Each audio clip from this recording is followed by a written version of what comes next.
ഇത്ര നാളത്തെ നാടക അനുഭവത്തിൽ നാടകം മറക്കാനാവാത്ത സംഭവങ്ങൾ അല്ലെങ്കിൽ രസകരമായ ഏതെങ്കിലും സംഭവങ്ങൾ നോക്കാമോ?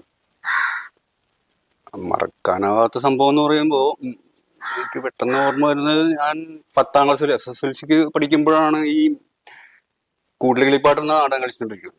അപ്പൊ അത് വൈപ്പിനിൽ ഞങ്ങൾ കളിച്ചുകൊണ്ടിരിക്കുമ്പോൾ പിറ്റേ ദിവസം അവിടെ പാലമൊന്നും ഇല്ലായിരുന്നു.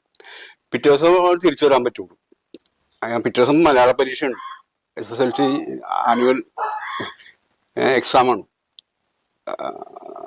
ആ കൊല്ലം ഞാൻ പൊട്ടി ഇടുക്കുകയായിരുന്നു.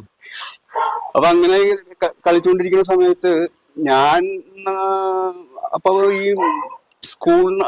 അപ്പൊ പിന്നെ കോളേജിൽ അഡ്മിഷൻ കിട്ടി. കോളേജിൽ പോയിക്കൊണ്ടിരിക്കുമ്പോഴത്തേക്കുമാണ് ഈ അവിടെ നാടകം സീനിയേഴ്സ് നാടകം തകൃതിയായിട്ട് പഠിച്ചുകൊണ്ടിരിക്കും. ഞാനൊന്നും മൈൻഡ് ചെയ്യണില്ല. എന്ന് വെച്ചാൽ നമുക്ക് പുറത്ത് ഭയങ്കര